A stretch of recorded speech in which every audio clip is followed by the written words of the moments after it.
ॐ गणनान् त्वा गणपतिं हवामहे कविं कवीनामुपमश्रवस्तमं ज्येष्ठराजं ब्रह्मणां ब्रह्मणस्पद आनशृण्वन्नोतिभिः सीदसादनम् ॐ श्रीमहागणपतये नमः।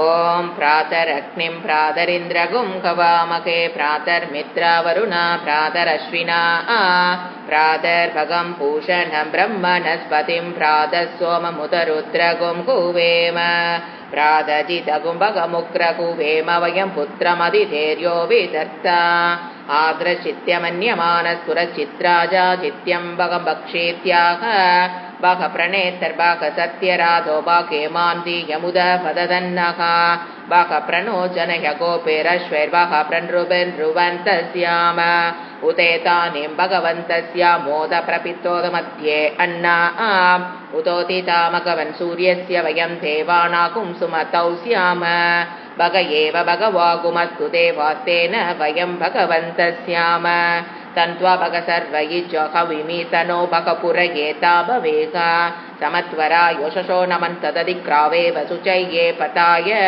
अर्वाचीनं वसुविदं भगन्नो रथमिवाश्वाभाजीन आवगन्तु अश्वावति गोमतिना उषाशो वीरवति सदमुच्चन्तु भद्राः गृदन्तु काना विश्वत प्रपीना यूयं पात स्वस्तिभिः सदा नः यो मा आग्ने भाकिनकुं शन्तमदा भागं चिकीर्षति अभागमग्ने तङ्कुरु मामग्ने भाकिनं कुरु। ॐ शान्ति शान्ति शान्तिः। ॐ श्रुतिस्मृतिपुराणानाम् आलयं करुणालयं नमामि भगवत्पादं शङ्करं लोकशङ्करं शङ्करं शङ्कराचार्यं केशवं बादरायणं सूत्रभाष्यकृतो वन्दे भगवन्तः पुनः पुनः निधये सर्वविद्यानां विजशे भवरोगिणां गुरवे सर्वलोकानां दक्षिणामूर्तये नमः। ॐ सहना भवतु सहनौ भुनक्तु सह वीर्यं करवावहै तेजस्विनावधीतमस्तु मा विद्विषावहै। ॐ शान्ति शान्ति शान्तिः। पतञ्जलि योगसूत्रं प्रेयर् वर्स्। योगेन चित्तस्य पदेन वाचां मलं शरीरस्य च वैद्यकेन योपागरोत्तमं प्रवरं मुनीनां पतञ्जलिं प्राञ्जलिरानतोऽस्मि। முதல் சூத்திரம் அத யோகானுசாசனம். இரண்டாவது சூத்திரம் யோகச்சித்தவிருத்தி நிரோதக. மூணாவது சூத்திரம் ததா திரஷ்டுஸ்வரூபே வஸ்தானம். நாலாவது சூத்திரம் விருத்தி சாரூப்ய இதத்ர. ஐந்தாவது சூத்திரம் விருத்தயக பஞ்சதையக கிளிஷ்டா அக்ளிஷ்டாக. இது வரைக்கும் நம்ம போன கிளாஸில் பார்த்துருக்கோம். ஆறாவது பிரமாண விபர்யய விகல்ப நித்ரா ஸ்மிருதயக. பிரமாண விபர்யய பிரிச்சுக்கணும். விகல்ப நித்ரா ஸ்மிருதயக. பிரமாண விபர்யய விகல்ப நித்ரா ஸ்மிருதயக. அடுத்து ஏழாவது சூத்திரம் பிரத்யக்ஷ அனுமான ஆகமாக. அப்படி பிரிச்சுக்கணும். பிரத்யக்ஷ அனுமான ஆகமாக பிரமாணானி. அடுத்தது விபர்யயோ மித்யா ஞானம் அதத்ரூப பிரதிஷ்டம்.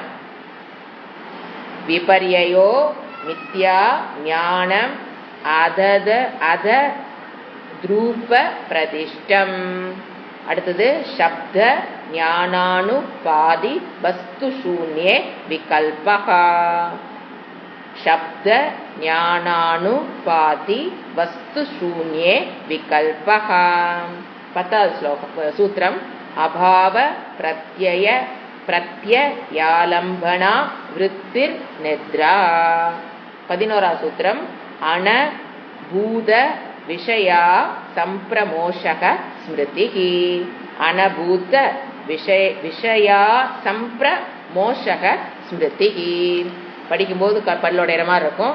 இது ஒரு ரொம்ப எளிமையான சூத்திரம் தான். இப்போ அவர் என்ன சொன்னார் பதஞ்சலி, நம்ம மனதில் தோன்றுகின்ற விற்த்தியை முதல்ல 2ஆ பிரித்தார். ஃபஸ்ட்டு 3ஆ பிரித்தார். அது எப்படின்னா சத்தோகுண விற்பி, தமோகுண விற்பி, ரஜோகுண விற்பி, அப்படி ஒரு குரூப்பாக பிரித்தார். அதுக்கப்புறம் அதை துக்கத்தை கொடுக்கக்கூடிய விற்த்தினா எண்ணங்கள், தாட். துக்கத்தை கொடுக்கக்கூடிய எண்ணங்கள் பிராடா 2ஆ பிரிக்கிறார். துக்கத்தை கொடுக்கக்கூடிய எண்ணங்கள், துக்கத்தை கொடுக்காத எண்ணங்கள், தாட், விற்பி, அப்படி 2 பேஸா பிரிக்கிறாரு. அதுல எது நமக்கு துக்கத்தை கொடுக்குதுன்னு பாத்தீங்கன்னா அந்த சாத்விக விற்பி நமக்கு துக்கத்தை கொடுக்காது. ரஜோ விற்த்தியும் போன கிளாஸ்ல பார்த்தோம், தமோ விற்த்தியும் அந்த 2 செயல்பாட்டில் வரும்போதுதான் நமக்கு துக்கம் வருகிறது. இப்போ காலையிலேருந்து சாயங்காலம் வரைக்கும் எந்தெந்த விஷயங்கள் உங்களுக்கு கஷ்டத்தை கொடுத்ததோ அப்போ என்ன விருத்தி வந்திருக்கணும், தமோ விருத்தியும் ரஜோ விருத்தியும் தமோ விருத்தியும் தான் துக்கத்தை கொடுக்கக்கூடியது. இந்த 2 என்னது, சாத்விகமான விருத்திகள் நமக்கு துக்கத்தை துன்பத்தை கொடுக்காத விருத்திகள் ஃபர்ஸ்ட் ஜெனரலா கேட்டகரி பண்றாரு. அதுக்கப்புறம் எண்ணங்களை மறுபடியும் ஒரு 5ஆ பிரிக்கிறாரு. துன்பத்தை கொடுக்கக்கூடிய விருத்திகள் கிளிஷ்டாக பிரிச்சுட்டு மறுபடியும் டீட்டெயில் படிக்கிறதுக்காக என்ன பண்றாரு, 5ஆ பிரிக்கிறாரு. மனதில் தோன்றுகின்ற எண்ணங்கள் இப்ப நம்ம இங்க வந்து என்ன போதும், துக்கத்தை கொடுக்கக்கூடியது துக்கத்தை கொடுக்காத எல்லாம் டோட்டலா 5ஆ பிரிக்கிறார். நம்ம கான்சன்ட்ரேஷன் இப்ப 5 விதமான எண்ணங்கள் நம்ம மனதில் தோன்றுகிறத மட்டும் செட் பண்ணா போதும். நீங்க சாத்விகா ரஜோ அதெல்லாத்தையும் விட்டுருங்க, துன்பத்தை கொடுக்கக்கூடியது கொடுக்கக்கூடாது விட்டுறலாம். இப்ப நாம வந்து நிக்க வேண்டியது 5 விருத்திகள், தாட் மெயினா பிரிக்கிறார். நம்ம காலையிலேருந்து நைட் படுக்கிற வரைக்கும் என்னென்ன விருத்திகள் வருதோ அதை அப்படியே கேட்டகரைஸ் பண்ணி பிரிக்கிறார் 5. அதைத்தான் நம்ம எங்க பார்த்தோம், ஜஸ்ட் நேம் மட்டும் கொடுத்தாரு. 6வது சூத்திரத்துல என்னென்ன பேர் கொடுத்தாரு, 1 பிரமாண, ஆட் பண்ணிக்கணும், பிரமாண விருத்தி. ஃபர்ஸ்ட் பிரமாண விருத்தி அப்படின்னா என்னன்னு ஒரு ஸ்லோகத்திலையும் ஒரு சூத்திரத்திலையும் பின்னால விளக்கிட்டு வர போறாரு. ஃபர்ஸ்ட் நேம் மட்டும் கொடுக்குறாரு, பிரமாண விருத்தி. விபர்யய விருத்தி 6வது சூத்திரத்தை நான் பிரிச்சு காமிக்கிறேன். அதுல 5க்கு பேர் மட்டும் கொடுக்குறாரு. பிரமாண எண்ணம், விபர்யய எண்ணம், விகல்ப எண்ணம், நித்ரா எண்ணம், ஸ்மிருதயக எண்ணம். ஸ்மிருதின ஞாபகம், நித்ராட தூக்கம். அது மாதிரி நம்ம என்ன பார்க்க போறோம், ஃபர்ஸ்ட் 5ஆ பிரிச்சாரா, பிரமாணம், விபர்யயம், விகல்பம், நித்ரா, ஸ்மிருதி. பிரமாணம், விபர்யயம், விகல்பம், நித்ரா, ஸ்மிருதி. இதை பிரிச்சுட்டு ஒன்னொன்னு என்னன்னு டிஃபைன் பண்றாரு. இப்படி சொன்ன நமக்கு என்ன தெரியும், நமக்கு எதுங்க பிரமாண விருத்தி எதுங்க நித்ரா விருத்தி நமக்கு எப்படி தெரியும். ஸோ அது என்ன பண்றாரு, ஒரு எண்ணத்தையே எடுத்து விளக்குறாரு, ஒரு டைப் ஆஃப் தாட்டை எடுத்து விளக்குறாரு, ஒரு சூத்திரம். இப்ப பாருங்க 7வது ஸ்லோகம் 7வது சூத்திரம் பாருங்க. பிரத்யக்ஷ, அந்த 7வது சூத்திரம்ங்கிறது எதுனா டெஃபினிஷன் ஃபார் பிரமாண விருத்தி. பக்கத்துல எழுதி வச்சுங்க, அப்பதான் புரியும் எதை கொடுக்குறாருங்க. பிரமாண விருத்தினா என்னன்னு டெஃபினிஷன் தான் 7வது சூத்திரம். என்ன டெஃபினிஷன் கொடுக்குறாரு, பிரத்யக்ஷ அனுமான ஆகமாக பிரமாணாணி.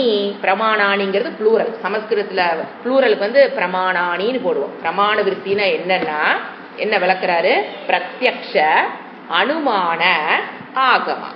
இப்ப நம்ம ஒன்னொன்னா பிரத்யக்ஷனா என்ன அதை நம்ம இப்ப பார்க்க போறோம்.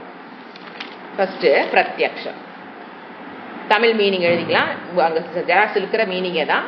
பிரத்யக்ஷ அனுமானம் இது எல்லாமே பேரு தான், தமிழ் மாற்றம் பண்ண முடியாது. பிரத்யக்ஷம்னா என்னன்னு விளக்குறேன், அனுமானம்னா என்னன்னு பார்க்கலாம். ஆகமாக இந்த 3 தான், 3க்கும் பேரு விருத்தி.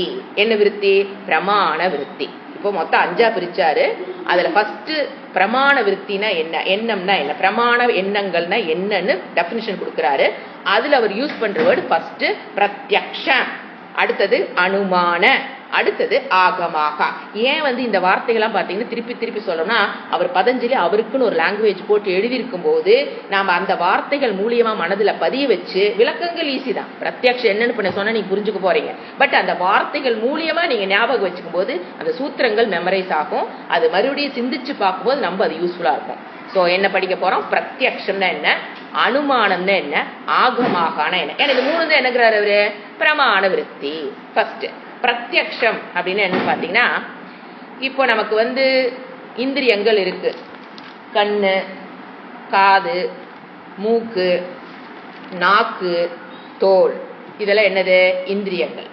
இதன் மூலியமாக நமக்கு ஞானம் ஏற்படுதா இல்லையா? அந்த விருத்தி உள்ள வருதா இல்லையா? இப்ப முதல்ல ஞானம் எப்படி ஏற்படுது நம்ம பார்க்கலாம். ஒரு பொருளை நீங்க பாக்குறீங்க அப்படின்னா எப்படி அந்த அறிவு எனக்குள் ஏற்படுகிறது சாஸ்திரம் சொல்லுது. இப்ப நீங்க ஒரு பொருளை பாக்குறீங்க அப்படின்னா அறிவு எப்படி ஏற்படுங்கிறதுக்கு ஒரு உதாரணத்தை சொல்லி சாஸ்திரம் சங்கரர் நல்ல விளக்குவார். இப்ப நான் சொல்ற ஒரு இமேஜினேஷன் வச்சுக்கோங்க, ஒரு கற்பனை. ஒரு இருட்டு ரூம், ஒரு அகல் விளக்க பத்த வைங்க, அத ஒரு பானைய வச்சு மூடுங்க. அந்த பானையில 5 ஓட்டையை பண்ணி வச்சு மூடுங்க. பானையில எவ்வளவு இருக்கணும்? 5 ஓட்டை, 5 இடத்துல சுத்தி வர, பானை சுத்தி வர 5 ஓட்டை போட்டுறீங்க.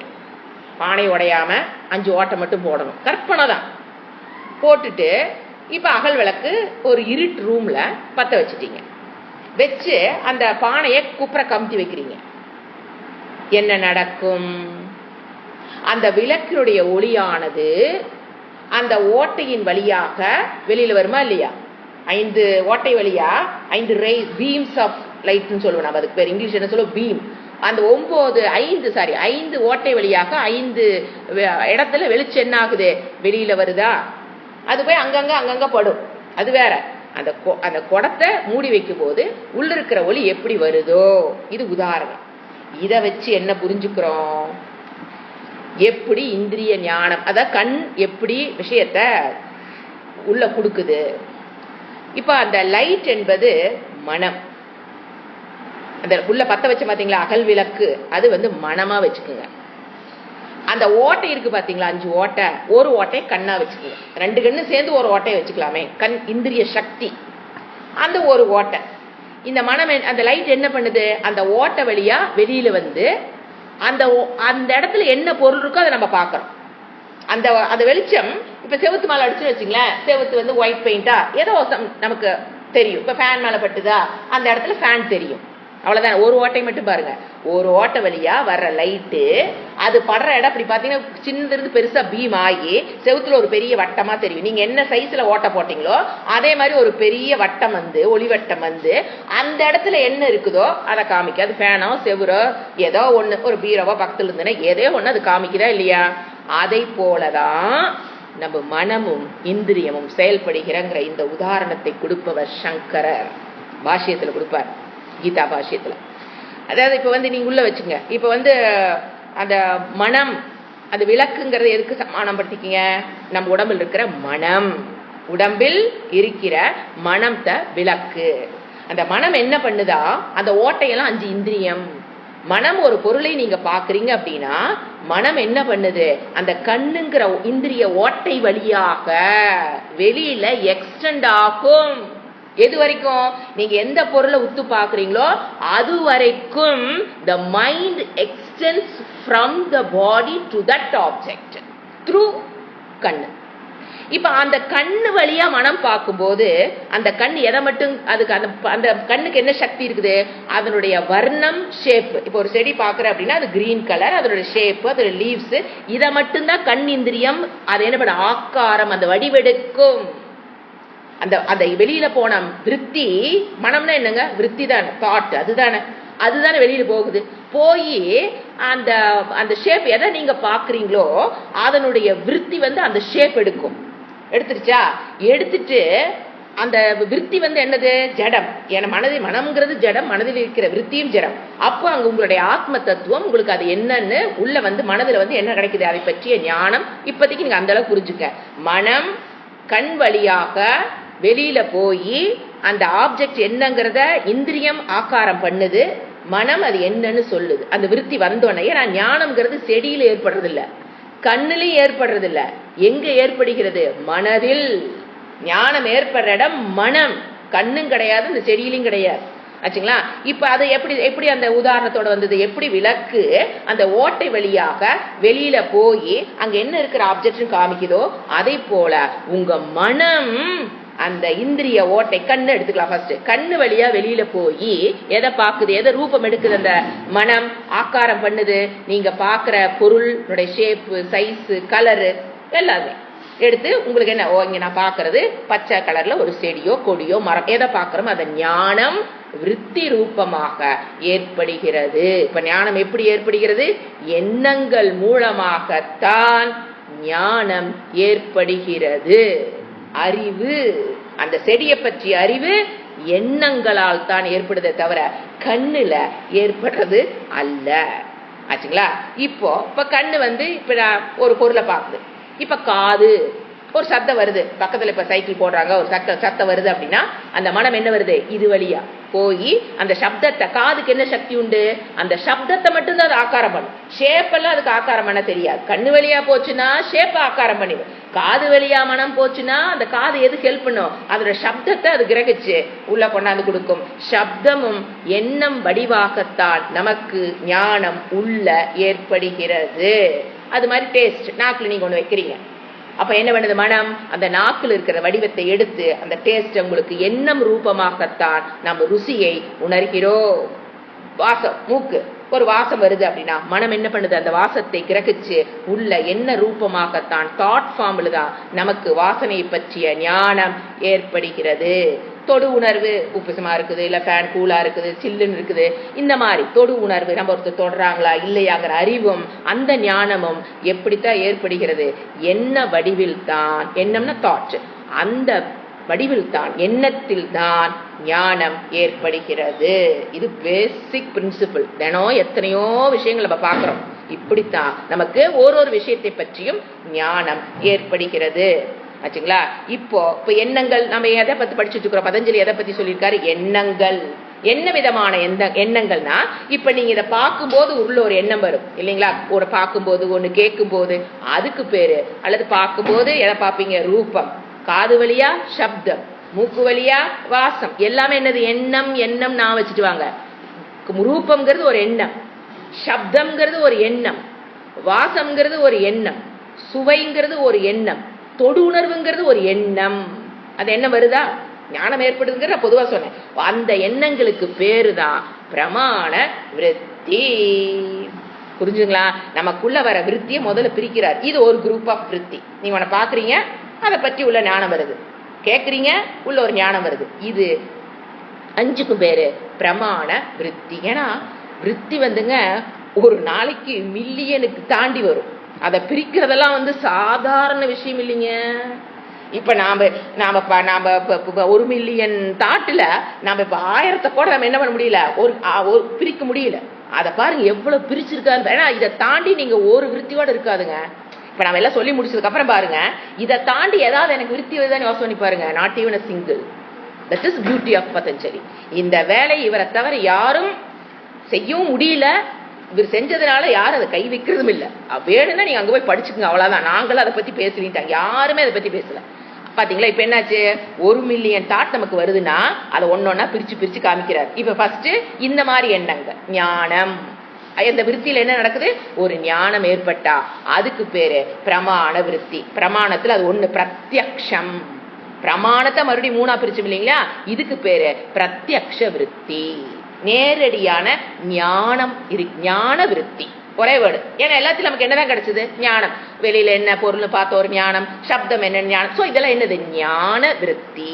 இந்த ஞான விருத்திக்கு பேரு எப்படி இந்திரியங்கள் மூலியமாக உங்களுக்கு ஞானம் ஏற்பட்டிருந்ததுன்னா அந்த பிரமாண விருத்தியில இது ஒரு குரூப் பிரத்யக்ஷ விருத்தி. இப்ப நம்ம எங்க இருக்கிறோம்? ஃபர்ஸ்ட் பிரமாண விருத்தியை பார்த்துட்டு இருக்கோம். அதுல 3 டிவிஷன் இருக்கு. ஒண்ணு பிரத்யக்ஷ விருத்தினா என்னன்னா, கண்ணு, காது, மூக்கு, நாக்கு, தோல் வழியாக உங்களுக்கு ஒரு ஞானம் ஏற்பட்டால் அதற்கு பேரு பிரத்யக்ஷம். பிரத்யக்ஷ பிரமாண விருத்தி ஆட் பண்ணிக்கலாம். பிரமாண விருத்தியோட டிவிஷன்ஸ் தான் இது. அப்ப எப்படி ஆட் பண்ணிக்கலாம்? பிரத்யக்ஷ பிரமாண விருத்தி. அடுத்தது என்னது? அனுமானம். அனுமானம் எண்ணம் தாட். அனுமானம்னா நம்ம இது முதலே ஒரு இன்ட்ரோடக்ஷன் கிளாஸ்ல பார்த்திருக்கோம். நமக்கு ஞானம் ஏற்படணும் அப்படின்னா, இப்ப நான் எரிகிற நெருப்பை பார்க்கும்போது அது பிரத்யக்ஷம். கண்ணு போகுது, கண்ணு மனம் கண்ணு வழியா போய் அங்க எரியுது, நெருப்புங்கிற ஞானத்தை ஏற்படுது, அது பிரத்யக்ஷம். கண்ணை பண்ணி நெருப்பு எரிஞ்சிட்டு இருக்குது, நீங்க நேரடியா பாக்குறீங்க. கேஸை பத்த வைக்கிறீங்க, நெருப்பு இருக்கு. அது என்னது? கண்ணு பாக்குது, ஓ இந்த இடத்துல நெருப்பு எரியுதுங்கிற ஞானம் உள்ள ஏற்படும் போது அது பிரத்யக்ஷம். ஆனா நெருப்பையே கண்ணுல பார்க்காமல், அதுக்கு சாதாரணமா அடிக்கடி எல்லா ஆச்சாரியர்களும் உபனிஷத்தும் கொடுக்கிற உதாரணம், நீ வந்து ஒரு ஒரு பாதையில் நடந்து போயிட்டு இருக்கிற, தூரத்துல ஒரு மலை தெரியுது, ஹில். அதுக்கு அந்த பக்கம் உனக்கு புகை தெரியுது. புகை வந்து மலைக்கு பின்னாடி இருந்து புகை வந்துட்டு இருக்கு. நீ யாரை பாக்குற? புகையை மட்டும்தான் பாக்குற. ஆனா என்ன யூகம் பண்றோம்? அங்க நெருப்பு இருக்கும். அந்த நெருப்பை பற்றிய ஞானம் உள்ள வருதா இல்லையா? நெருப்பு நேர்ல பார்த்தோமே என்ன? நேர்ல பார்த்தா அது பிரத்யக்ஷம் பாக்குறீங்க, உள்ள ஞானம் வருது. ஆனா இங்க என்ன பண்றோம்? யூகம் விசேஷமாக மனம் செயல்பட்டு ஞானத்தை கொடுக்கிறது. இந்த இடத்துல மனம் என்ன பண்ணுது?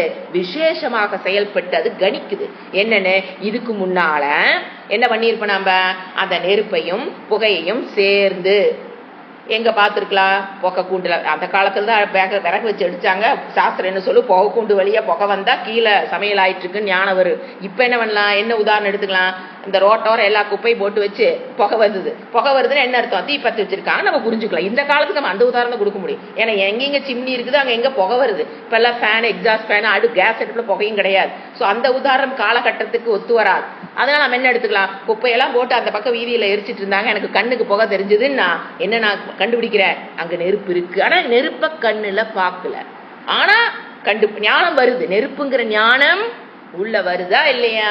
எப்படி வந்தது? அது மனம் விசேஷமாக செயல்பட்டு யூகம் பண்ணுச்சு. அதன் மூலியமாக எனக்கு நெருப்பை பற்றிய ஞானம் வந்தது. அது ஒரு டைப் ஆஃப் எண்ணம். அடுத்தது இது என்ன சொல்லலாம்? அனுமான பிரமாணம். அப்படிதான் நம்ம பிரமாண விருத்தி தான் பார்த்துட்டு இருக்கிறோம். அதுல ஒண்ணு பிரத்யக்ஷ பிரமாணம். நேரடியா பாக்குறீங்க, ஞானம் வந்துருச்சுன்னா பிரத்யக்ஷ பிரமாணம். அடுத்தது அனுமான பிரமாணம். யூகித்தன் மூலியமாக எனக்கு எண்ணங்கள் ஞானத்தை கொடுத்தால் அந்த எண்ணங்களுக்கு பேரு அனுமான பிரமாணம் ஆச்சுங்களா? அடுத்தது மூணாவது வேதம், சப்தம். குருமுக்கேன ஒரு சப்தத்தை கேட்கும் போது, உபதேசத்தை கேட்கும் போது, சான்றோர்கள் கூறுகின்ற சொற்கள் எனக்கு என்ன பண்ணுது? ஒரு ஞானத்தை உள்ள உண்டு பண்ணும். அதுக்கு அது என்னதா? அடுத்து அதுக்கு பேரு தான் ஆகமாக. ஆகம்னா வேதம். ஆகமாக வேதத்தின் மூலியமாக அந்த சப்தம் உங்களுக்கு உள்ள இறைவனுடைய ஞானத்தை குரு சாஸ்திரத்தின் மூலியமாக உபதேசம் பண்ணும் போது நமக்கு ஏற்படுகின்ற ஞானம் என்னது? ஆகமா விருத்தி, ஆகமா பிரமாணம். சோ மூணா பிரிக்கிறார் அவர். பிரத்யக்ஷம் ஃபர்ஸ்ட், ரெண்டாவது அனுமான. அத சூத்திரமே. பிரத்யக்ஷம்னா நேரடியாக உங்களுடைய கண்ணு காதை யூஸ் பண்ணி ஞானம் ஏற்படும் போது அந்த விருத்தி.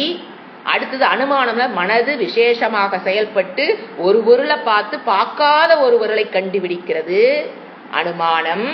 ஆகமம்னா வேதத்தின் மூலியமாக வேத சப்தம், அது என்னது? பிரமாணமாக இருந்து நமக்கு இறைவனை பற்றிய ஞானத்தை கொடுக்கக்கூடியது.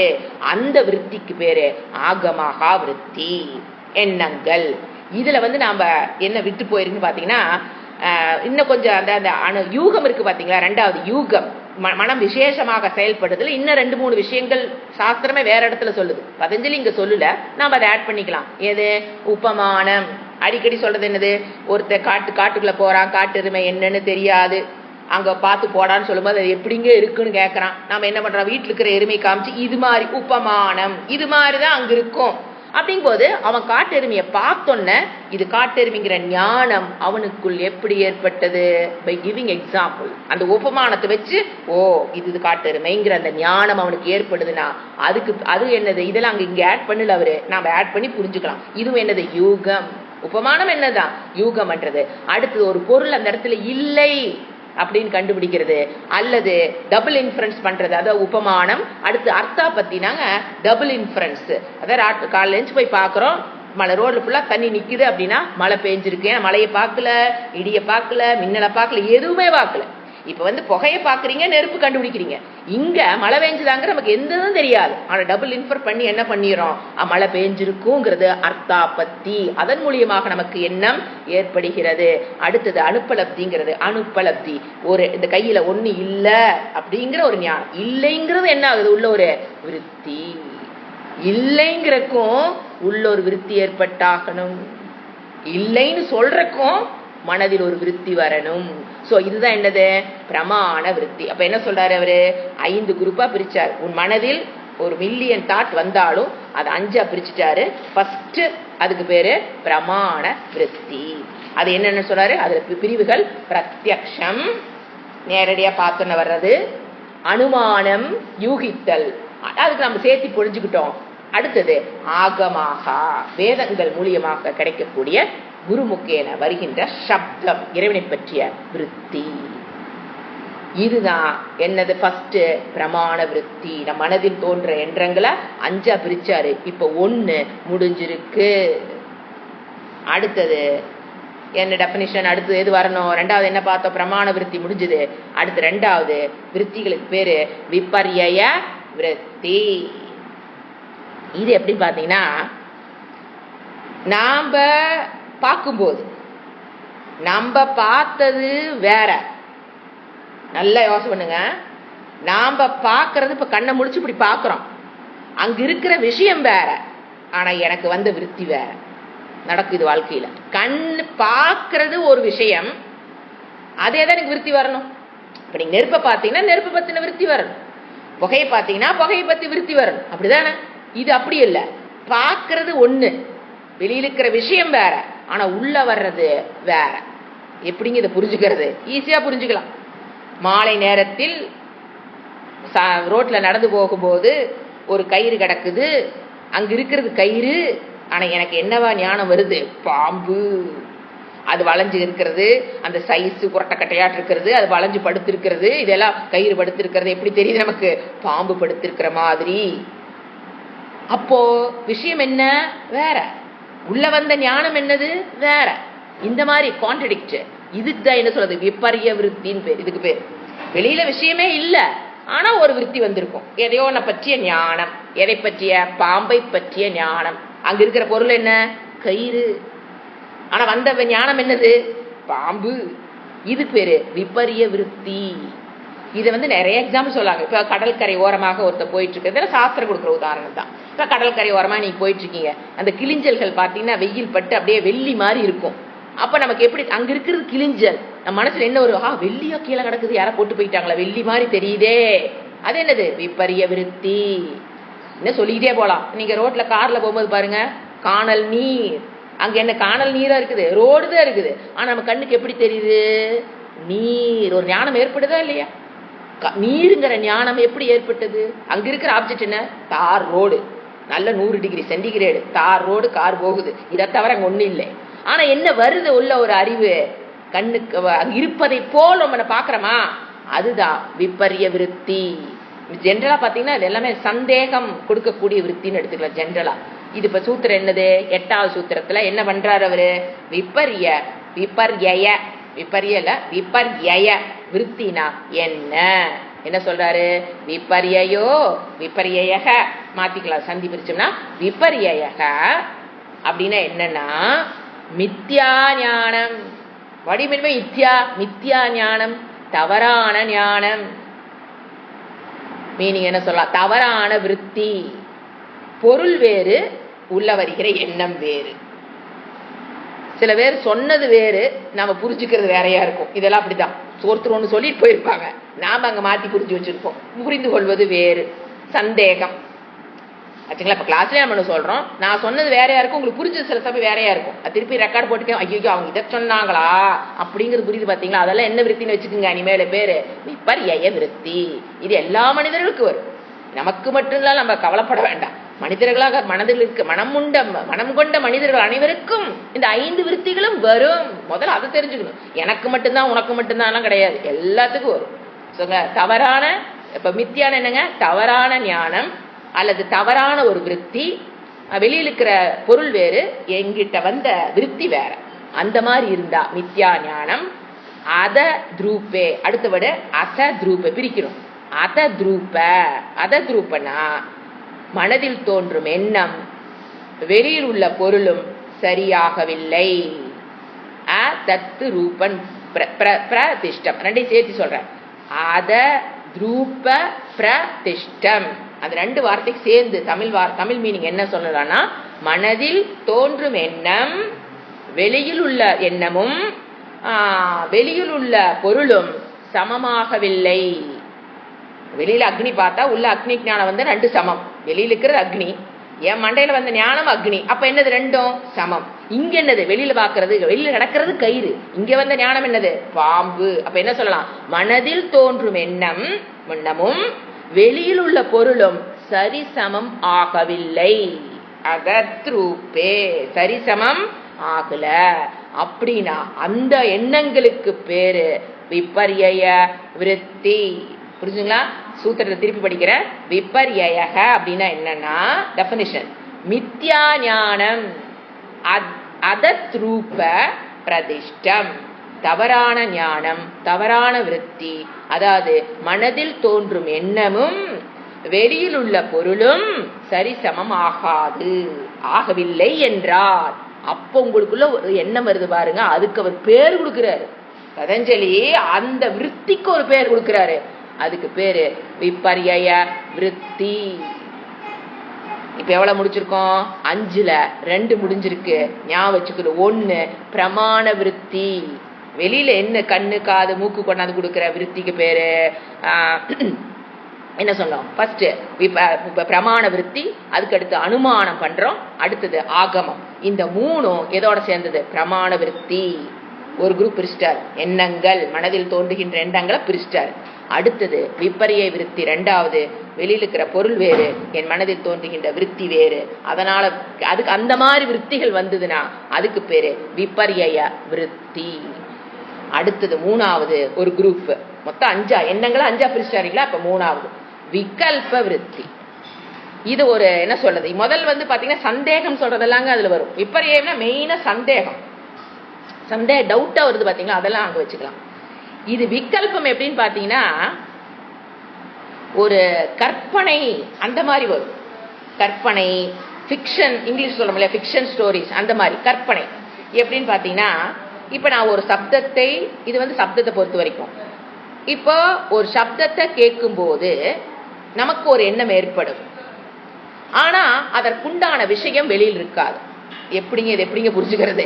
ஒரு சப்தம் கேக்குதுங்க, அதுல உங்களுக்கு ஒரு எண்ணம் வந்துடும். இப்ப நான் ஒரு சப்தத்தை கொடுக்குறேன் பாருங்க, உங்களுக்கு ஒரு எண்ணம் வரும், ட்ரை பண்ணி பார்க்கலாருங்க. ஒரு சப்தம், அதற்குண்டான எண்ணம் வந்துடும், ஆனா அப்படி ஒரு ஆப்ஜெக்ட் இருக்காது. ஏங்க இது எப்படிங்க புரிஞ்சுக்கிறது? நான் சொல்றேன். பிசாசு சொல்லிட்டுனா, பிசாசு ஒரு சப்தம், அதை கேட்கும் போது உங்களுக்கு உள்ள ஒரு எண்ணம் வந்திருக்கும். அதாவது ஒருத்தருக்கு ஒரு மாதிரி வந்திருக்கும். ஒருத்தருக்கு கண்ணை உருட்டிட்டு இருக்கிற மாதிரி இருக்கும், ஒருத்தருக்கு கண்ணை மூடி இருக்க மாதிரி இருக்கும், ஒருத்தருக்கு முடி நீளமா தெரியும், ஒருத்தருக்கு வெள்ளையா தெரியும், ஒருத்தருக்கு மரத்து மேல உட்கார்ந்து இருக்க மாதிரி தெரியும், ஒருத்தர் தண்ணியில் நடக்கிற மாதிரி தெரியுதா இல்லையா? ஒருத்தருக்கும் ஒரு எண்ணம் உள்ள வந்துதா இல்லையா? நான் சொன்ன சப்தம் ஒண்ணு, ஆனா உண்மையா அப்படி ஒரு பொருளே இல்லை. ஆனாலும் வந்துதா இல்லையா? நீங்க கேட்டு பாருங்க, பக்கத்திற்கு கேட்டு பாருங்க, உங்களுக்கு ஒரு அது கற்பனைங்கிறது. நமக்கு ஒரு கற்பனை, அப்படி முடி நீளமா இருக்கும், ஒண்ணு சின்ன பிள்ளையாட்டு தெரியும், ஒரு பெரிய பொம்பளையாட்ட. பிசாசுன்னு சொன்ன பயந்துக்காதீங்க. ராத்திரி ஐயோ இவங்கெல்லாம் சொன்னாங்க, ராத்திரி அதெல்லாம் நைட் தூக்கவில்லை நீ சொல்லிடாதீங்க. என்னடா எப்படி இப்படி எண்ணங்கள் வருதுன்னு பாருங்க. ஒரு பிசாசு அழுகிற மாதிரி இருக்கு, ஒரு பிசாசு சிரிக்கிற மாதிரி, ஒருத்தருக்கு கண்ணில் வந்திருக்கும், சிரிக்கிற மாதிரி, அழுகிற மாதிரி, வான்ல பறக்கிற மாதிரி, மரத்துல உட்கார்ந்து இருக்க மாதிரி, எத்தனை எண்ணங்கள். ஆனா விஷயம் ஏதாவது இருக்குங்களா? ஒரு விஷயம் இல்லை. நான் சப்தம் மட்டும்தான் கொடுத்தேன், பிசாசு அப்படிங்கும் போது ஒருவருடைய மனதிலும் எத்தனை வகையான எண்ணங்கள் வருதா? அதுதான் என்னது? விகல்ப விருத்தி, கற்பனை. எங்காவது புக்ல படிச்சிருப்பீங்க, எங்காவது சினிமா பார்த்துருப்பீங்க. இப்போ எதை பார்த்தாலும் பேய்ப்படம் எடுத்து சாவடிக்கிறாங்க. ஸோ அந்த மாதிரி எதாவது பார்த்து வச்சிருப்பீங்க. அவன் எதையா ஒன்று ப்ரொஜெக்ட் பண்ணி காமிச்சிருப்பான், அது ஒருத்தருக்கு வரும். ஒருத்தர் ராத்திரியில எதையோ ஒன்று வெளிச்சத்தை பார்த்துட்டு ஐயோ எப்படியோ பதிவு இருக்கும், உள்ள அந்த பதிவு இருந்திருக்கும். அதனாலதான் பிசாசுன்னு சொன்னோன்னா உங்களுக்கு அந்த உருவம் வருது. இது நம்ம மெமரியிலிருந்து மெமரிக்கு இருக்கு வித்தியாசம் இருக்கு. நான் அப்புறம் சொல்றேன். மெமரியிலிருந்து தாங்க வருது அப்படின்னு அப்படி இல்லை. இது நான் சப்தம் கேட்ட உடனே உங்களுக்கு வருது. மெமரியிலிருந்து வருதுன்னா நீங்க சும்மா உட்கார்ந்து இருக்கும் போது எந்த விதமான காது சப்தம் இல்ல, கண்ணுல ஒண்ணும் இல்லாத போது ஒண்ணு வந்து அதைத்தான் நம்ம மெமரின்னு சொல்லுவோம். இது மெமரி அல்ல. ஏன்னா சப்தம் கேட்ட உடனே தான் வந்தது. இப்ப நான் சொல்லதுக்கு முன்னாடி கிளாஸ் எடுக்கும் போது நீங்க அந்த பிசாசு நினைச்சீங்களா என்ன? அந்த சப்தம் கேட்ட உடனே உங்களுக்கு ஒரு என்ன 1 2 எத்தனை பேர் இருக்கீங்களோ அத்தனை ரூபம் உங்க மனதில் வந்திருக்கும். ஒயிட்டா இருக்கும், ஒருத்தர் பிளாக்கா இருக்கும் இல்லைங்களா? எப்படியோ எடுத்துக்குங்க. அதுக்கு பேரு தான் விகல்ப விருத்தி, கற்பனை, ஃபிக்ஷன் அந்த மாதிரி எடுத்துக்கலாம். வருதா இல்லையா? இப்ப என்ன வந்ததா இல்லையா? எல்லாத்துக்கும் ஒரு எண்ணம் முடிச்சுக்குங்க. அவங்க பிசாசுன்னு சொன்னோன்னே எனக்கு என்ன ஞாபகம் வந்தது, அதுக்கு பேர் ஞாபகம் இல்லைங்க, அதுக்கு பேர் இனிமேல் என்ன சொல்றீங்க, விகல்ப விருத்தி. No object. பிசாசு இப்ப எங்க நான் கையில காமிச்சேனா இல்ல ஒரு பொருளை பார்த்து உங்களுக்கு அந்த நான் காமிச்சு உங்களுக்கு வந்துதா, தானா வருது பாத்தீங்களா, அதுதான் விகல்ப விருத்தி. அது என்ன சொல்ல, இப்ப என்ன சூத்திரம் அதுக்கு என்னன்னு பாக்கலாம். அழகா சூத்திரம் கொடுத்திருக்காரு அவர் பாருங்க. விகல்ப விருத்திக்கே ஒரு சூத்திரம் வேற எழுதி வச்சிருக்காருன்னு அவர் எப்பேற்பட்ட மகான். சப்த ஞானானு பதி பாதி வஸ்து சூன்யே விகல்பகா. என்ன சொல்றாரு, விகல்பகா இந்த டெஃபினிஷன், கடைசி வேர்டு தாங்க டெஃபினிஷன். விகல்பனா என்ன, ஒரு இமேஜினேஷன், ஒரு பெக்கூலியர் தாட், ஒரு ஃபிக்ஷன், அதுக்கு பேர் தான் விகல்ப விருத்தி. அவர் என்ன சொல்றாரு, சப்த ஞான அனுபாதி, அது பிரிக்கணும். சப்த ஞான, நான் சொன்ன சப்தம் என்ன சொன்ன, பிசாசு சப்தம், அந்த ஞானம் அனுபாதி, சப்தத்தில் இருந்து வந்த எண்ணம். ஃபர்ஸ்ட் மீனிங் அதுக்கு என்ன எழுதணும், சப்தத்தில் இருந்து வந்த எண்ணத்தில், அதுதான் சப்த ஞான அனுபாதி. சப்தத்தில் இருந்து வந்த எண்ணத்தில், ஆனா வஸ்து சூன்யே, அங்க பொருள் கிடையாது. அந்த எண்ணத்திற்கு என்ன கிடையாது, எண்ணத்திற்கு பிராக்கெட் போட்டுங்க, எண்ணத்திற்கு பொருள் வஸ்துனா பொருள், சூன்யம்னா இல்ல, பொருள் கிடையாது. அதுக்கு பேரு விகல்ப விருத்தி. சோ சப்தத்தில் இருந்து வந்த எண்ணத்தில், அந்த எண்ணத்திற்கு பொருள் கிடையாது. பொருள் மீன்ஸ் ஆப்ஜெக்ட். ஒரு ஆப்ஜெக்டே கிடையாது, ஒரு சப்தம் மட்டும்தான் நான் கொடுத்தேன், எல்லாத்துக்குள்ள எத்தனை எண்ணம் வந்தது, அதுக்கு பேரு விகல்ப விருத்தி. ஏன்னா பொதுவா உங்களுக்கு ஒரு எண்ணம் வரணும்னா வெளியில் ஒரு விஷயம் இருக்கணும். ஆப்பிள் உங்களுக்கு வந்தது ஒரு விருத்தி, அந்த மாதிரி ஒரு பொருள் இருக்கணும், ஒரு விருத்தி வருது. மரம் ஒரு விருத்தி வருது. இது என்னது, அப்படி ஒரு விஷயமே இல்லை, ஆனா நம்ம என்ன பண்ணி வச்சிருக்கிறோம், இமேஜினேஷன், கற்பனை, அதுதான் என்னது, எண்ணம் மட்டும், ஆனா அங்க ஆப்ஜெக்ட் இல்ல அப்படின்னா அது விகல்ப விருத்தி.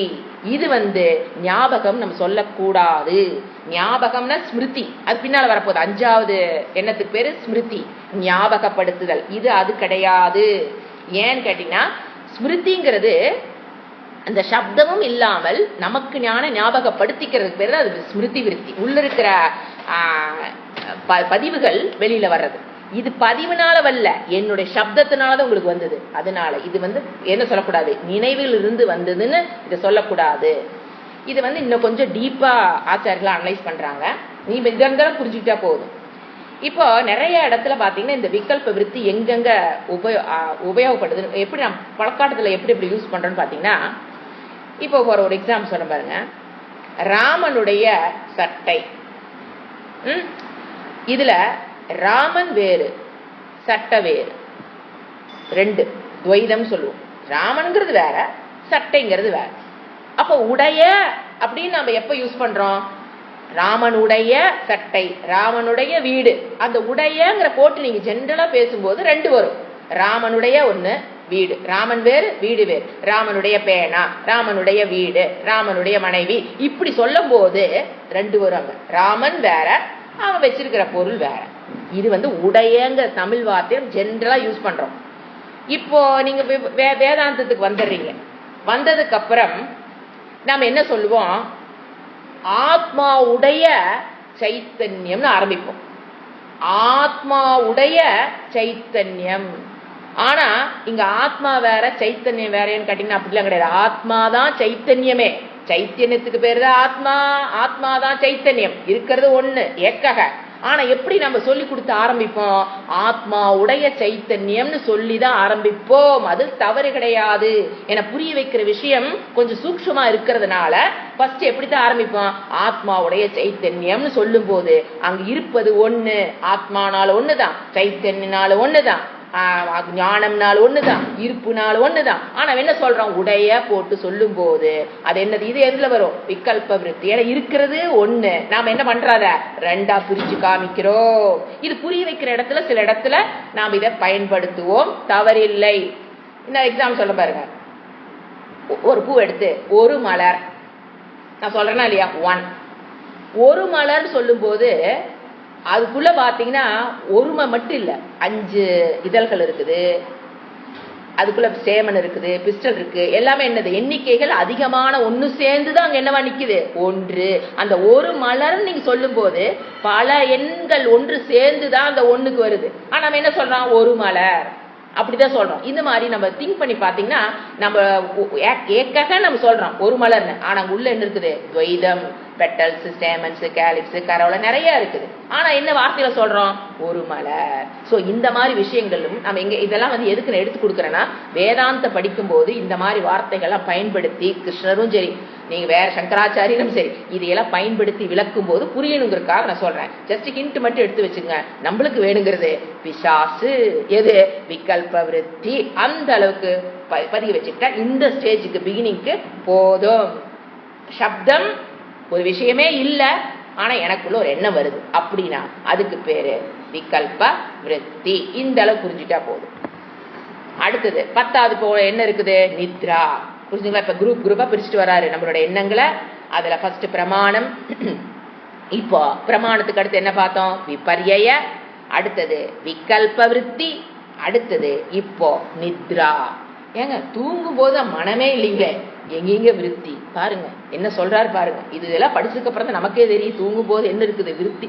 அதாவது எண்ணங்கள் இல்லாத நிலை என்பது மனிதனுக்கு கிடையாது. உயிரோடு இருக்க வரைக்கும் எண்ணம் இல்லாத நிலை கிடையவே கிடையாது. தூங்கும் போது எங்க எண்ணங்க இங்க மனம் ஆஃப் ஆயிடுச்சு எப்படிங்க வந்துன்னா அதுல ஒரு விருத்தி இருக்குங்க, அதுக்கு பேரு நித்ரா விருத்தி. ஏன்னு பாருங்க அப்படி ஒரு விருத்தி இருக்குன்னு எப்படி இவர் ப்ரூவ் பண்றாருன்னா, இப்போ நாம ஒரு அனுபவத்தை பேசுறோம் வச்சுக்கோங்களேன். இப்போ நான் வந்து ரிஷிகேஷ் போயிட்டு வந்தேன், இப்போ இன்னொருத்தர் சொல்றாங்க நான் போறேன் அப்படிங்கும்போது நம்ம அந்த அனுபவத்தை பேசுறோமா இல்லையா? நீங்க அங்க போனீங்கன்னா இங்க பாருங்க, அதை பாருங்க, இதை பாருங்க. அப்ப அனுபவம் எனக்கு அதை நான் பேசுறேன் அப்படின்னா அதற்கு முன்னால அது அந்த விருத்தி மனதில் உண்டாயிருக்கணும். இந்த ஞானம் எது ரிஷிகேஷ்ல போய் நான் என்னென்ன பார்த்தனோ பிரத்யக்ஷமா என்னென்ன பார்த்தனோ அதெல்லாம் என்ன ஆயிருக்கணும் என்னுடைய விருத்தியில் மனதில் வந்து நிக்கணும். அதை வச்சுதான் ஒரு விருத்தி இருந்த ஞான விருத்தி ஏற்பட்டாதான் நான் என்ன பண்ண முடியும் அனுபவமா சொல்ல முடியும். போயிட்டு வந்ததை நான் எப்படி அனுபவமா சொல்றேன்? எனக்கு அதுக்கு முன்னால் அதை பற்றிய ஞான விருத்தி ஏற்பட்டதை நான் என்ன பண்றேன் இப்போ அனுமானமா சொல்றேன். ஏதாவது சொல்லிட்டு இருக்கேன் இந்த மாதிரி அனுபவமா சொல்றேன். சோ அனுபவமா நான் ஒன்ன சொல்லணும்னா அதுக்கு முன்னால் எனக்கு ஞானம் ஏற்பட்டிருக்கணும். அதைத்தான் அனுபவமாக சொல்ல முடியும். இதுதான் கான்செப்ட். ஒரு அனுபவமா நான் ஒன்ன சொல்றேன்னா திருச்சி போனேன், கோயிலுக்கு போனேன், மலைக்கோட்டை கோயில் போனேன் அப்படின்னா அது இது வந்து ரைட்ல இது இருக்குது லெஃப்ட் இருக்கு அப்படின்னா அதுக்கு முன்னால எனக்கு என்ன இருந்திருக்கணும்? உருடை விடுற கதையெல்லாம் வேறீங்க, அதை சேர்த்தாதீங்க. உண்மையாலுமே நம்ம சொல்றோம் அப்படின்னா உள்ள என்ன இருக்கணும்? நீங்க அதுக்கு திருச்சி மலைக்கோட்டை கோயில் போயிருக்கணும், அது பிரத்யட்சமா ஒரு விருத்தி ஏற்பட்டிருக்கணும். அதை வச்சுதான் நீங்க என்ன பண்ண முடியும்? அந்த அனுபவத்தை சொல்ல முடியும் ஆச்சுங்களா? இப்போ தூக்கத்தை எடுத்துக்கங்க. எதுங்க திருச்சி ரிஷிகேஷெல்லாம் நீங்க தூக்கத்தை எடுத்துக்கங்க. தூங்கும் போது நமக்கு தூங்கிட்டு இருக்கிறோம், நம்ம எதையும் தெரியல. தூக்கத்தின் போது ஒரு சுகம், அதுக்குத்தான் எல்லாரும் ஆசைப்படுறோம். தூங்கும் போது எதை அனுபவிக்கிறோம்? சுகம். இப்போ இதெல்லாம் பாருங்க தூங்கும் போது தெரியாது, ஆனா தூங்கி எழுந்ததற்கு பிறகு நாம அத எக்ஸ்பீரியன்ஸ் ஆனதை சொல்றோமா இல்லையா? தூங்கி எந்திரிச்சதுக்கு அப்புறம் நான் நல்லா தூங்குனேன், எக்ஸ்பீரியன்ஸ் அனுபவத்தை கூறுகிறோம். திருச்சிக்கு போயிருந்தா தானே திருச்சி மலைக்கோட்டை பத்தி பேச முடியும். அதை போல தூக்கத்தில் மனம் இல்லை, எல்லாம் சுவிட்ச் ஆஃப் பண்ணி எல்லாம் தூங்கிருச்சுன்னு வச்சுக்கோங்க. நோ விருத்தி நோ ஞானம்னு வச்சுக்குவோம். எப்படிங்க தூங்கி எழுந்ததுக்கு அப்புறம் சொல்றது? எப்படி? அனுபவம். ஏன்னா வந்து தூக்கத்துல எனக்கு என்ன நடந்ததுன்னு தெரியல, உலகத்தை பற்றி எனக்கு எதுவும் அறிவில்லை, குடும்பத்தை பற்றியோ என்னை பற்றியோ உடலை பற்றியோ எனக்கு எந்த அறிவும் அங்கு ஏற்படவில்லை. அடுத்தது அதை விட முக்கியம், சுகமாக தூங்கினேன். அந்த சுகம்ங்கிற அனுபவத்தை நீங்க அனுபவிச்சதை எங்க பதிவாயிருக்கணும்? மனதில் பதிவாகி இருந்தா தான் தூங்கி எந்திரிச்சதுக்கு அப்புறம் அந்த அனுபவத்தை நீங்க ஷேர் பண்றீங்க. சோ அடிச்சு சொல்றாரு பதஞ்சலி, தூங்கும் போது மனம் சுவிட்ச் ஆஃப் ஆகுதுனாலும் ஒடுங்குதுனாலும் ஒரு விருத்தி இருக்குது அங்க, ஒரே ஏக்க விருத்தி, ஒரே ஒரு விருத்தி. இப்ப நாம வந்து பார்க்கும்போது பாருங்க டக்கு டக்குன்னு ஏகப்பட்ட விருத்தி மாறிக்கிட்டே இருக்குது, கட கட கட கட கடன்னு. ஆனா அந்த மாதிரி இல்ல, தூக்கத்துல விருத்தியே இல்லைன்னு ஒரு குரூப் வாதம் பண்றாங்க. பதஞ்சலி நோ, என்ன சொல்றாரு, அப்படி விருத்தியே இல்லைன்னா தூங்கி எழுந்ததுக்கு அப்புறம் எந்த விருத்தி உனக்கு சொல்லுச்சு நான் சுகமா தூங்கினேன், நான் கனவு காங்காம நல்ல தூக்கம் வந்தது, டிஸ்டர்ப் இல்லாம தூங்கினேன், சுகமாக தூங்கினேன், எதையும் அறியவில்லை அப்படிங்கிறது எப்படி உன்னால சொல்ல முடிஞ்சுது? How you remember without a விருத்தி? How you remember? அவ்வளவுதான், ஆஃப், சுவிட்ச் ஆஃப், ஒரே போர்டு. எப்படி நீ சொல்ற, எப்படி உன்னால சொல்ல முடியுது? சோ தூக்கத்தில் இருக்கிற ஒரே விருத்தி தான். அதனாலதான் டிஸ்டர்ப் இல்லாம அப்படியே நம்ம தூங்குறோம். தூக்கத்தில் இருக்கிற அந்த விருத்திக்கு பேரு நித்ரா விருத்தி. அதை இவர் என்ன பண்றாரு, கோடிக்கணக்கான எண்ணங்களை பிரிக்கும் போது அந்த ஒரு விருத்திக்கு ஒரு பேரை கொடுத்து, ஏன்னா அது டிஃபரன்ஸ் ஃப்ரம் அதர் விருத்திஸ் இல்லைங்களா? ஞானம் ஏற்படுகிற விருத்தியிலிருந்து அது வேறுபட்டது. எதையும் நான் அறியவில்லை, தூக்கத்தில் நான் எதையும் அறியவில்லைன்னு அதை அறிஞ்சு வச்சிருக்கு. பாத்தீங்களா, அந்த விருத்தி என்ன பண்ணி வச்சிருக்குது? தூக்கத்தில் நான் எதையும் அறியவில்லைன்னு தெரிஞ்சு வச்சிருக்குது. இன்னொன்னு, சுகத்தை அனுபவிச்சேங்கிறதையும் அது ரெஜிஸ்டர் பண்ணி வச்சிருக்குது. அதனாலதான் தூங்கி எந்திரிச்சதுக்கு அப்புறம் நம்மளால அதை ரிமெம்பர் பண்ண முடியுது. சோ அந்த ஸ்பெஷல் விருத்தி, ஏக்க விருத்திக்கு ஒரு பேரு நித்ரா விருத்தி. என்னது விஷயம்? ஏதும் இல்லாத போது. என்ன டெஃபினிஷன் கொடுத்துருக்கேன்? விஷயம் ஏதும் இல்லை, ஒன்றுமில்லைங்கிற எண்ணம். தூக்கத்தில் ஒரு எண்ணம் இருக்குது, ஒண்ணுமே நான் அறியலிங்கிறது பார்த்துட்டு இருக்கிற ஒரு எண்ணம் இருக்கு. அதுதான் ரிமெம்பர் பண்ணி சொல்லுது. தூங்கி எழுந்ததுக்கு அப்புறம் நம்மளுடைய மெமரிக்கு வருது, சுகமாக நான் தூங்கினேன். சோ இதுக்கு என்ன டெஃபினிஷன் கொடுக்குறாரு? நித்ராவிருத்திக்கு 10வது சூத்திரம். 10வது சூத்திரம் என்ன சொல்றாரு? அபாவ படிக்கிறேன், பிரத்யய பிரிச்சு படிக்கிறேன். அபாவ பிரத்யய ஆலம்பனா விருத்திஹி நித்ராவிருத்தி. நித்ராவிருத்திக்கு டெஃபினிஷன் கொடுக்கிறார். ஃபர்ஸ்ட் என்ன சொல்றாரு? அபாவ பிரத்யய ஆலம்பனா. ஆலம்பனா பொருள். ஃபர்ஸ்ட் ஒரு வேர்ட மீனிங் கொடுக்கிறேன்.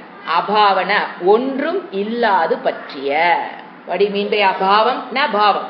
ஆப்போசிட் ஃபார் பாவம் அபாவம். ஒன்றும் இல்லாத பற்றிய. பிரத்யய அப்படின்னா எண்ணம். விருத்தினாலும் பிரத்யனாலும் தாட்னாலும் எண்ணங்கள்னாலும் ஒண்ணுதான். எண்ணம் பிரத்யம் என்னது? தாட், எண்ணம். ஒன்றுமே இல்லாது பற்றிய எண்ணம். எது ஒண்ணுமே இல்ல? ஆலம்பனா, ஆப்ஜெக்ட். ஆலம்பனம்னா ஆப்ஜெக்ட்.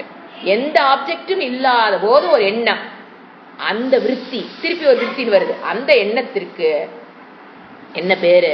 நித்ரா விருத்தி. அப்ப என்ன நம்ம புரிஞ்சுக்கிறோம்? தூக்கத்தில் ஒரே ஒரு எண்ணம் இருக்கிறது. அந்த ஒரு எண்ணத்துக்கு ஸ்பெஷலா பேர் கொடுக்கிறாரு, நித்ரா விருத்தி. சோ தூங்கும் போது நம்மளால என்ன பண்ண முடியாது? அகங்காரம் தூங்கிடும். அதனால தூங்கும் போது இந்த விருத்தி வேலை செய்யுமா இல்லையா? அப்படின்னா எந்திரிச்சிருங்க அர்த்தம். சோ தூங்கும் போது இந்த விருத்தி நமக்கு அறிவை கொடுக்காது. தூங்கி எழுந்ததற்கு பிறகு பை ரிமெம்பரன்ஸ் நமக்கு அந்த சக்தி கிடைக்குது. ஒரு அனுபவம் ஏற்பட்டு அந்த அனுபவ காலத்தில் நம்மளால அறியப்படாமல் இருக்கலாம். சுகத்தை அனுபவிக்கிற காலத்தில் நம்மளால அது அறியப்படாமல் இருக்கும். ஆனா தூங்கி எழுந்ததுக்கு அப்புறம் அது என்ன சொல்லுது? நீ நன்று தூங்கினா, நான் நன்கு தூங்கினேன் நான் சொல்ல முடியுதுன்னா அங்கு ஒரு விருத்தி கண்டிப்பாக கண்டிப்பாக இருந்தாக வேண்டும். அது ஏக்க விருத்தி. அது அதன் மூலியமாகத்தான் நமக்கு அனுபவத்தை நாம் சொல்ல முடிகிறது. இது இந்த நித்ரா விருத்திங்கிறது இல்லாததை காட்டுகிற விருத்தி. அவ்வளவுதான். ஜென்ரலா அதுதான். எதுவும் இல்லைங்கிறத ஒரு விருத்தி காமிக்குதுன்னா அந்த விருத்திக்கு பேர் நித்ரா விருத்தி. அது தூக்கத்தும் போது நம்ம பாக்குறோம். நம்ம ஒரு ஃபங்க்ஷனுக்கு போறோம், உள்ள போகும்போது 5 மணிக்கு போறோம், யாருமே இல்லை. அதை நம்ம பார்த்து வச்சிருக்கோமா இல்லையா? இப்போ 6 மணிக்கு யாரு வந்தாங்க, 7 மணிக்கு யாரு வந்தாங்க நம்ம சொல்றோம் அப்படின்னா முதல்ல எது நம்ம அறிஞ்சு வச்சிருந்தோம்? எதுவுமே யாருமே மண்டபத்துல இல்லைங்கிற ஒரு அறிவு விருத்தி ஏற்பட்டுச்சு. பாத்தீங்களா? அதை கூட நம்ம என்ன எடுக்கலாம்? நித்ரா விருத்தி. தூங்கும் போது மட்டும் இல்ல, ஒரு தனிமையில நீங்க உட்கார்ந்துருக்கீங்க, உங்களை சுத்தி யாருமே இல்லை, அது யாரும் இல்லைங்கிறது உள்ள பதிவாகுது. பாத்தீங்களா? அதுவும் என்ன சொல்லலாம்? நித்ரா விருத்தி. அடுத்தது கடைசி ஸ்மிருதி விருத்தி.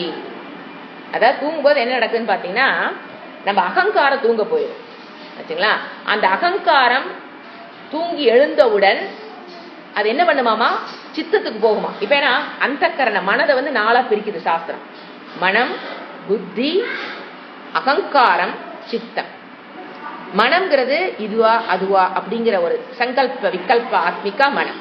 புத்திங்கிறது நிச்சயம் பண்ணி இப்படித்தான் அப்படின்னு சொல்றது, அந்த விருத்திக்கு பேரு புத்தின்னு பேரு. எல்லாமே தாட்டுதாங்க, எல்லாமே எண்ணம் தான்.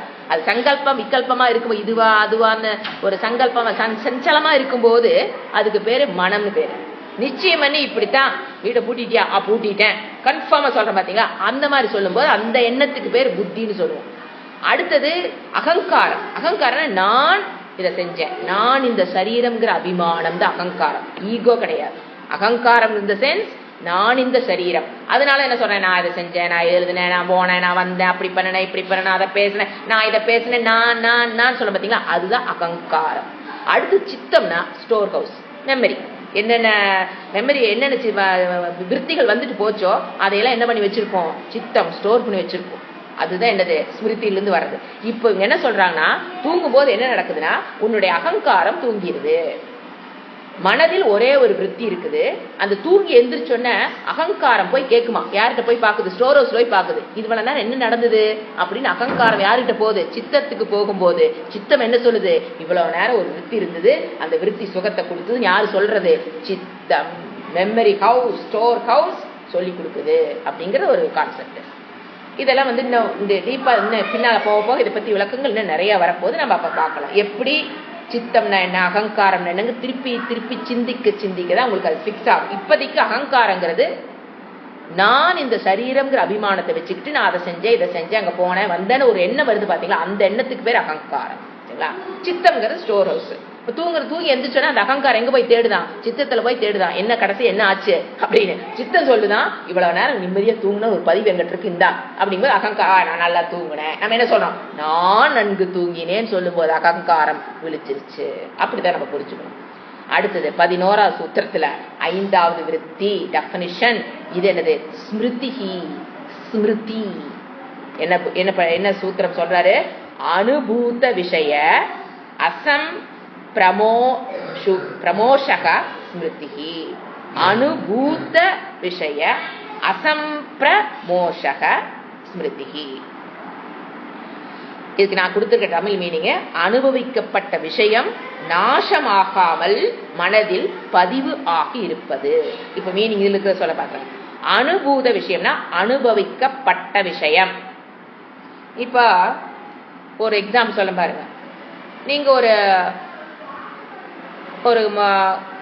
கல்யாண மண்டபத்துக்குள்ள போறீங்க, உங்க முன்னால ஒரு 10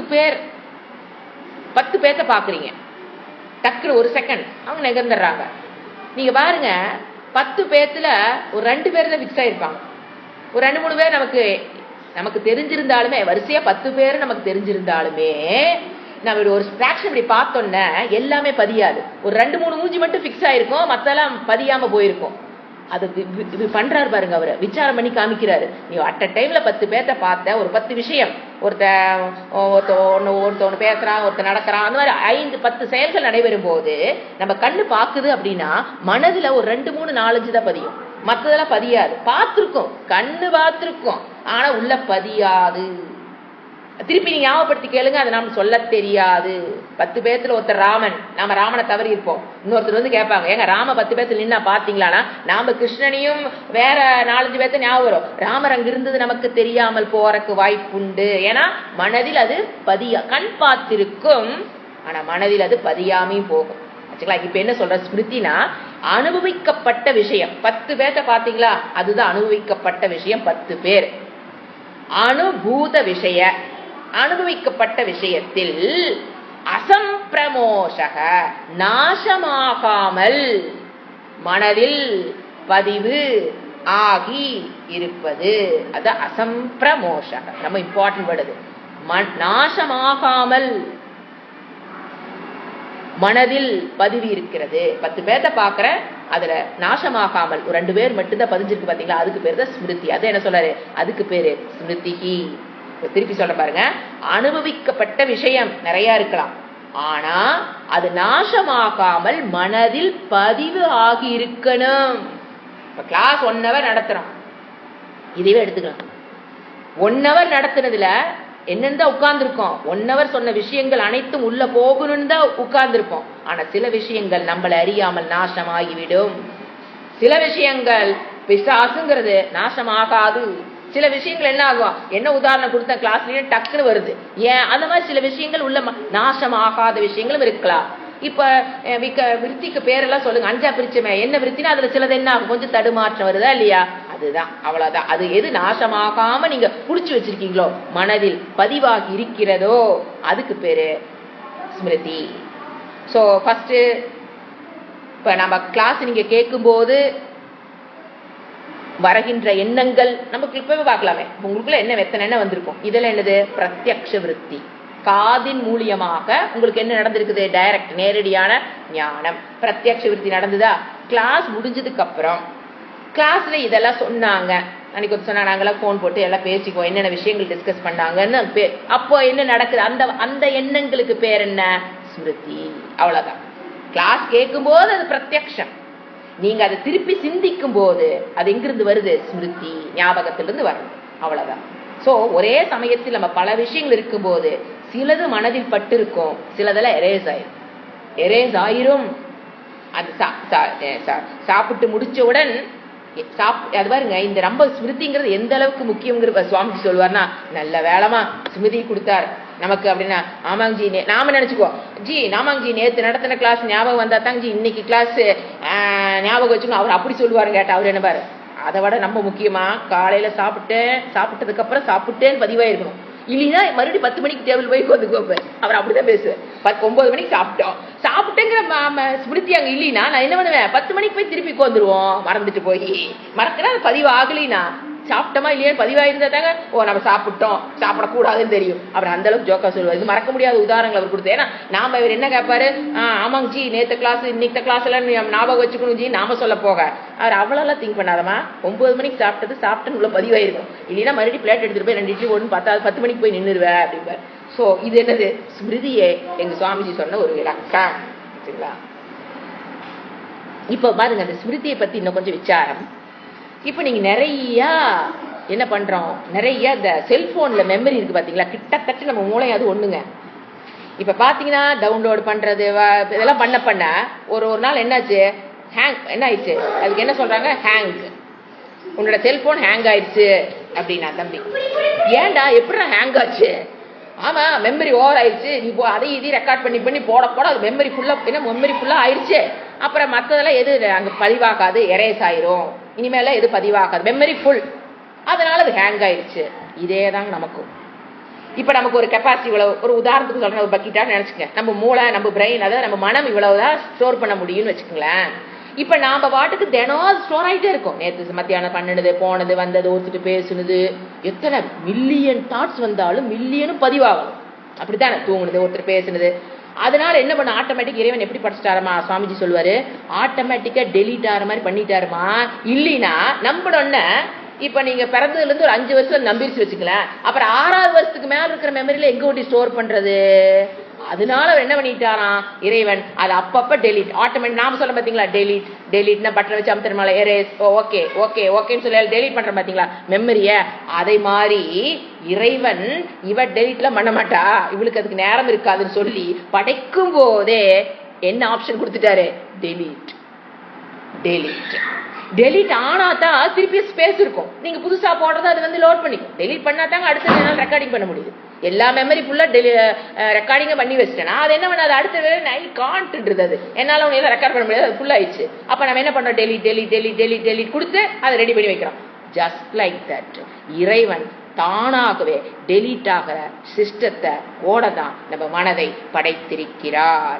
ஆனா என்ன பண்ணுவோம், என்ன தெரியுங்களா ஆகும், நாம எதை ஞாபகம், அதுக்கு ஒரு போராட்டம் வரும். அதாவது நாம டெலீட் ஆகணுங்கிற விஷயம் ஆகாது, டெலீட் ஆகக்கூடாதுன்னு படிச்சு வச்சிருக்கோம். கோசுத்த சொல்லி கொடுத்துட்டாங்க, எப்படியாவது நம்ம மனப்பாடம் பண்ணிடணும் அப்படியே உட்காந்து படிச்சு வச்சிருக்கோம், புஷ்ன்னு போயிடும், டெலீட் ஆகி வச்சிடும். ஒருத்தர் நமக்கு கஷ்டத்தை கொடுத்துருப்பாங்க, அவங்கள பத்தி நினைவே வரக்கூடாதுன்னு நம்ம நினைப்போம். என்ன ஆயிரும், அவங்க வந்து காலையில பல்லு விளக்கும் போதே வந்து நிப்பாங்க மண்டையில, நேத்து பண்ணின விஷயம் முந்தான, ஐயோ காலையிலேயேவா, நமக்கு என்ன பண்றது நமக்கு தெரியாது. காலையில இருந்துச்சு கண்ணாடி பார்த்தா என் மூச்சு தானே தெரியுது, எப்படி அவங்க மூச்சு ஞாபகத்துக்கு வந்து அதுல வேற போராட்டம் வேற நடக்கிறது. அப்ப நாம இது என்ன பாருங்க, எதை நாம டெலீட் பண்ணணும்னு நினைக்கிறோமோ அது டெலீட் ஆகுறது இல்லை, எதை நாம டெலீட் பண்ணக்கூடாதுன்னு நினைக்கிறோமோ அது ஆயிருது. அதுக்குதான் டெக்னிக் சொல்லி தருவாரு. அப்போ டெலீட் ஆகக்கூடாது நீங்க நினைச்சீங்கன்னா ஒரு விஷயம் கோசுக்த படிச்சிருக்கோம், ஏதோ ஒரு விஷயம் இந்த விஷயங்கள் இந்த இன்னைக்கு 5 விருத்தி நேம் கொடுத்தாரு, அந்த 5ஐயும் மனப்பாடம் பண்ணி வச்சுக்கிறது நல்லது. நீங்க மனப்பாடம் பண்றீங்க, முயற்சி பண்றீங்க, மறந்து போச்சு, நாளைக்கு யோசனை பண்ணி பாக்குறீங்க, காலஞ்சு பல்லு விளக்கும் போது என்னென்ன விருத்தி சொல்லி கொடுத்தாங்க, மறந்து போச்சு அப்படின்னா பயப்படக்கூடாது. மனம் அப்படித்தான் டெலீட் ஆயிரும், அதனுடைய சுபாவமே. ஏன்னா டெலீட் ஆகலினா உங்களுக்கு என்ன ஆயிரும், மெமரி ஃபுல் ஆயிரும், அது ஹேங் ஆயிக்கும், மூளை என்ன ஆயிரும், ஹேங் ஆயிக்கும், மைண்டு மனம் ஹேங் ஆயிக்கும். ஸோ டெலீட் ஆகட்டும், ஆயிட்டு போகுது. என்ன டெக்னிக்கு, அபியாசம். என்ன பண்ணணும், எதை நீ ஞாபகம் வச்சுக்கணும் நீங்க நினைக்கிறீங்களோ, மறக்கிறதுக்கு டெக்னிக் வேற, ஞாபகம் வச்சுக்கிறதுக்கு என்ன பண்ணணும்னு நினைக்கிறீங்கன்னா ஒரே வழி அபியாசம். கோசுக்தம் படிக்கிறோம், மறந்து போச்சு, திருப்பி படி, மறந்து போச்சு, திருப்பி படி, மறந்து போச்சு, திருப்பி படி. இதுதான் சாஸ்திரம் சொல்லி கொடுக்குதே தவிர அபியாசம். திருப்பி திருப்பி குவார்டர்லி எக்ஸாம் முடிச்சிட்டியா, ஹாஃப் இயர்லி எக்ஸாம் வருதா, குவார்டர்லி எக்ஸாம் திருப்பி படி, ஹாஃப் இயர்லி திருப்பி படி. என்ன சொல்ற பசங்க சொல்ற மாதிரி திருப்பி படி, ரிவைஸ் ரிவைஸ். இந்த ரிவைஸ்ங்கிற வேர்டு தான் அபியாசம். திருப்பி திருப்பி நாம என்ன பண்றோம், சோர்ந்து போயிடும். 3 தடவை அன்னைக்கு நேற்று மனப்பாடமா சொன்னேன், இன்னைக்கு எல்லாம் மறந்து போச்சு, திருப்பி படிக்கலாம், என்ன கெட்டு போச்சு, எதுக்கு நமக்கு பிடிக்குதா செஞ்சுட்டு போக வேண்டியதானே. ஸோ அந்த ஸ்மிருதி சாதாரணமா என்ன ஆயிடுது, ஏன்னா நம்ம என்ன ஒரு கில்ட்டா ஃபீல் பண்றோம், ஐயோ டெலீட் ஆயிடுச்சே. நல்ல வேலைங்க, டெலீட் ஆனதுனாலதான் நமக்கு போன ஜென்மத்து ஞாபகம் எல்லாம் டெலீட் ஆகி நிம்மதியா இருக்கிறோம். சப்போஸ் அதுவும் மனதில் உட்காந்துன்னு வச்சுக்கங்களேன், ராகத்வேஷம் இந்த ஒரு உடம்புல இந்த ஒரு பிறவியில் இருக்கிற ராகத்வேஷத்தை போக்குறக்கே கர்மயோகம் கிளாஸ் அட்டன் பண்ணி இத்தானா பண்றோம்.